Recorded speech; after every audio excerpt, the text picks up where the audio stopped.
Guys, so welcome to Readiness, the channel.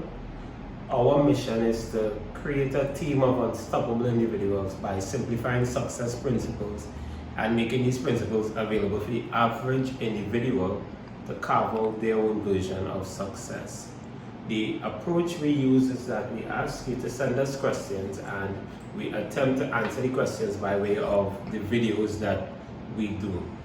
Keep in mind that there's no one definition of success. Everybody's version of success would be different. People could be pursuing success in different aspects of their lives. So we're taking success from the perspective of setting meaningful goals and taking daily action towards those goals and making meaningful progress in that regard. Today's question is, how can an individual increase the likelihood of doing well at exams?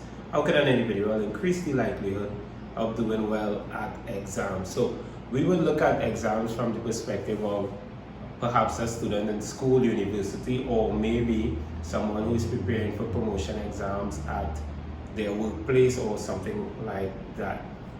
And what we do, we share a few principles. I'll share with you 4 principles. If you understand them and apply them, you could get some decent results. So principle number 1 is the principle of readiness.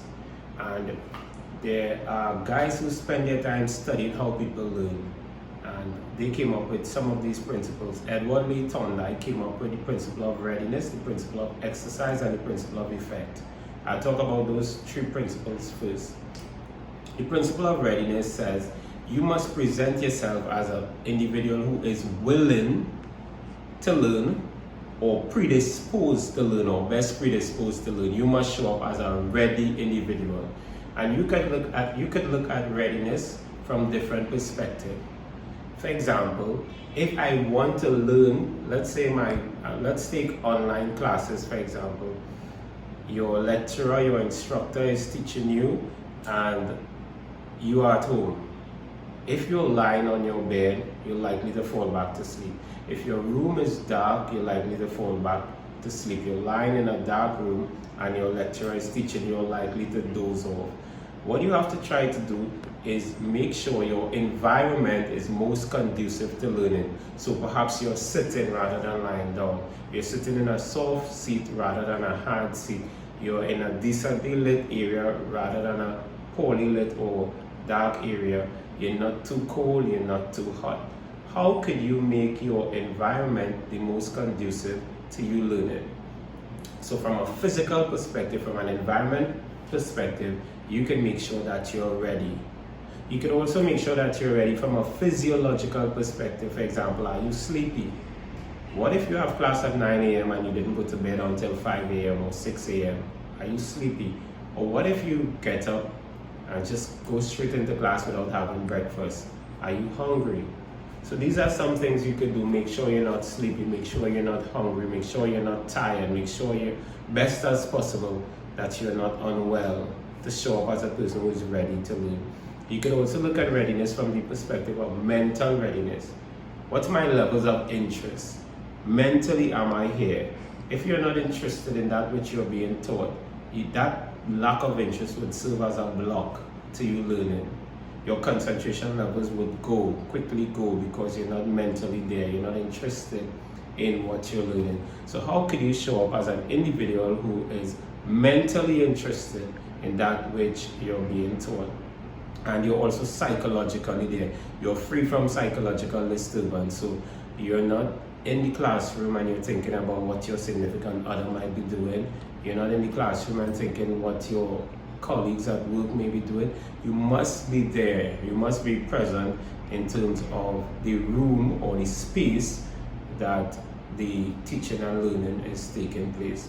So that's readiness. Are you showing up as an individual who is ready in terms of preparing for your exams or attempting to learn that which you're being taught?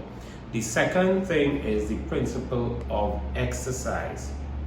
And what the research shows is that the more frequently you interact with that which you want to learn, the greater the likelihood that you will be able to master the material or the activity. Let me get my ball here. So if I'm trying to, let's say I'm trying to make 10 keep-ups with this book. 4, 5, 6, 7, 8. So I got 8. The more I try this, the more efforts I try, it's the greater the likelihood that I will get comfortable and master the material. What you are trying to learn, the more you interact with it, the greater the likelihood that you would learn it. Now, it's not just about interacting with it over and over or frequently. There are certain principles that would accompany the principle of exercise. One, there's the correct principle. So we have different learning styles. There are several learning styles: visual, verbal, auditory, logical, mathematical, kinesthetic or physical, solitary, social. Okay? These are some learning styles. You must know your dominant learning style. And it's easy to identify your dominant learning style. Just go online, take a learning style quiz.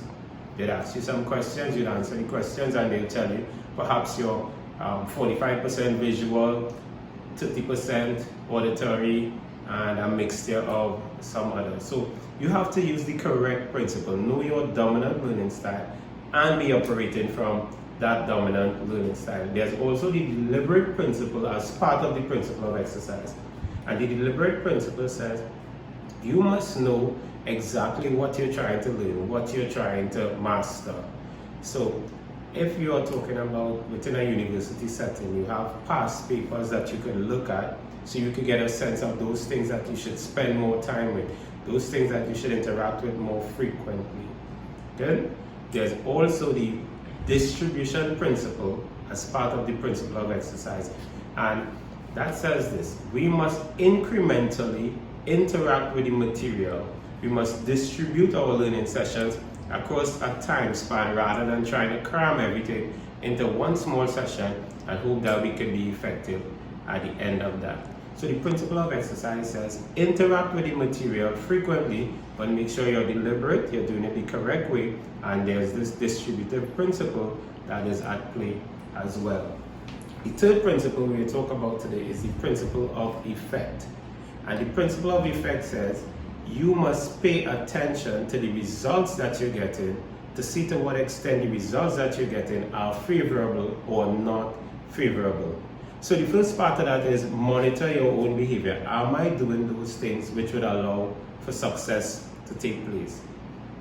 For example, in terms of readiness, am I showing up as a person who is interested in the subject matter? Am I showing up in the right kind of environment? Physiologically, am I right? Am I blocking out distraction and giving my attention to the instructor or the lecturer? Am I doing those things? And when I monitor my behavior to see to what extent I'm doing those things, evaluate the results. That's what the principle of effect allows us to do. Evaluate the results. So I'm doing these things and I'm satisfied with the results, then keep doing it.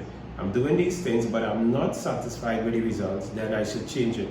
For example, if I try, let's say I start with my left foot and I'm okay, I could probably keep doing that. I start with my right and I'm not okay. Or I start with both feet and I'm not okay, then I should know there are certain things that I should stop doing and certain things that are working for me. Based on the effect of what I'm seeing, I should continue doing those things that are working for me. The final principle is the principle of intensity, and it says the richer the learning environment, the better. So a while ago we talked about the correct principle. That means you have a dominant learning style, but there are several other learning styles. You could bring to bear all learning styles on your efforts to learn what you're trying to learn. So you could use the visual approach. You could also use the solitary approach. I'm home by myself reading a book. You could also use the social approach. I'm with a group of friends discussing the subject matter. You could use the kinesthetic or physical approach to intensify the learning environment, to create the richest possible learning environment that you can. So in your efforts to learn, in your efforts to prepare for an exam, these are some of the principles. Make sure you're showing up as someone who is ready to learn. Make sure you're interacting with the material frequently. Make sure you are paying attention to what you're doing and looking at the results that you're getting. And of course, make sure you're creating the richest possible learning environment. So I hope I answered the question there, what you could do to increase the likelihood of doing well at exams. Again, all we're trying to do here on the channel is just be there for our members, our subscribers, just be there for you in terms of answering some of the questions that you would have. We appreciate all the recommendations that you're making for us to improve. We're going to be working on those shortly. My personal view, anything we're doing well is we're doing poorly at first. So we're going to get there. But in the meantime, we're ensuring that every single video we post has value because we're responding to the questions that you're asking. So see you in the next video.